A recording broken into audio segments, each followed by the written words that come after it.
Hey everyone, this is Matt Wills with Defining Ethos.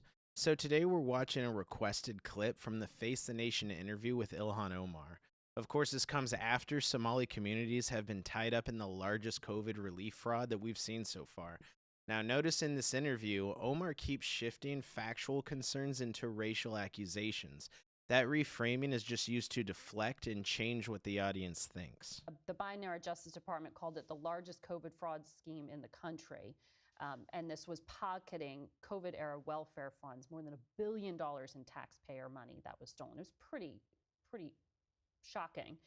Of the 87 people charged, all but 8 are of Somali descent. Do you think, though, that there was a failure by the Democratic state government to police itself? This is a brazen, fraudulent activity here. Yeah, and that is what I alluded to in my letter that I'd sent to the Secretary of Eg. And it is something that, we have to continue to investigate. We have to continue to ask those questions. Because, as you know, one of the initial defenses by the organization at the heart of the fraud, Feeding Our Future, was to claim the probe was due to racism. Do you think that this was all about negligence, or that it was like political fear of alienating the Somali community? So you have to remember that the woman who led the program is a Caucasian woman.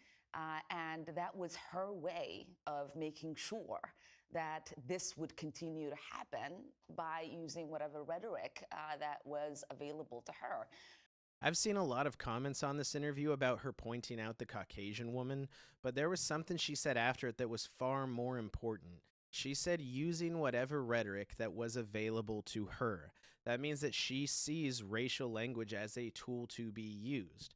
In this case, Amy Bach used racial language to try to cover up crime, but in this interview, you'll see Omar and the host use it to distract from the communities that are implicated in fraud and focus aim towards individuals in the government.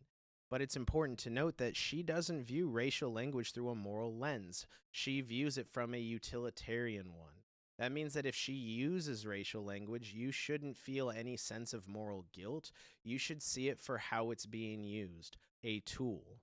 Now, why she would bring up the race of Amy Bach is because it provides a racial scapegoat.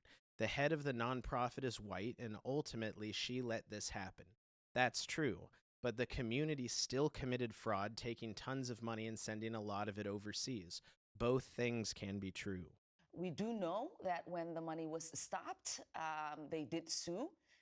The AG, Attorney General Keith Ellison, defended the department in that lawsuit. It was a judge that said it should continue, that money should continue to go out. So this part is true. When Ellison flagged the organization for fraud, he froze the funds.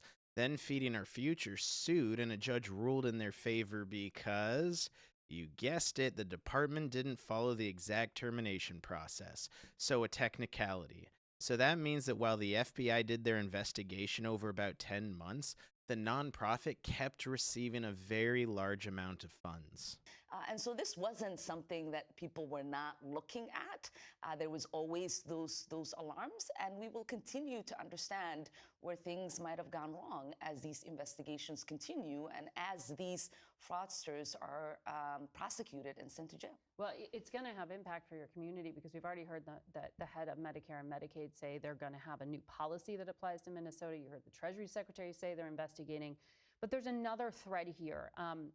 Because House Republicans and the Treasury Secretary just now talked about a link to terrorism, a possible link. He said they're just now beginning to look into it. How confident are you that that's a false claim? I'm pretty confident at the moment, because there are people who have been prosecuted and who have been sentenced. If there was a linkage in that the money that they had stolen going to terrorism, then that is a failure of the FBI. If money from US tax dollars is being sent to help with terrorism in Somalia, we want to know. Yeah. And we want those people prosecuted. And we want to make sure that that doesn't ever happen again. So there are 80,000 people of Somali descent in your state, but the president has been very focused, not just on them, but on you. In this extraordinary cabinet meeting, he said Somalis, quote, come from hell They complain and they do nothing but bitch there. I just wonder what the reaction is in your district to have that from the highest office in the land. It's disgusting. It's completely disgusting. These are Americans that he is calling garbage.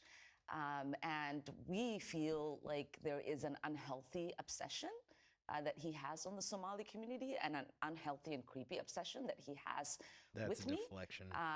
So that's very clearly a deflection to make the president seem unreasonable for looking into the Somali community. That's weird because feeding our future is only one example of COVID fraud out of many others. They're also tied to fraud with housing stabilization services, with potentially over 100 million there.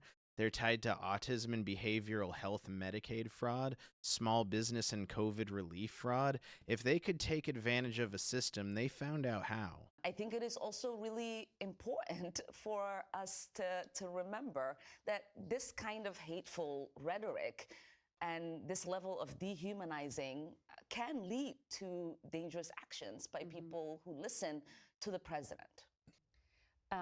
I want to ask you about something else that the architect of the president's immigration policy, Stephen Miller, said. On Thanksgiving Day, he posted, "No magic transformation occurs when failed states cross borders. At scale, migrants and their descendants recreate the conditions and terrors of their broken homelands." What do you make of this argument of failure to assimilate and sort of ruining America? How do you understand this? I mean, when I think about Stephen Miller and his white supremacist rhetoric, it reminds me, yes, it reminds me of the way the Nazis described Jewish people in Germany. Once again, this is just using racial language to deflect from the real problem, which is the lack of assimilation. Cultural relativism isn't a thing. You can't just move a large group of people out of their own culture, place them here, and suddenly they think differently. In fact, the Somali communities here have tribes that are at odds with each other that trace back to their own country, and now we have to deal with it. That's not how immigration is supposed to work. You want to be American? Then you should love America and prove yourself to be American, not hate it and take advantage of it. Thanks for watching.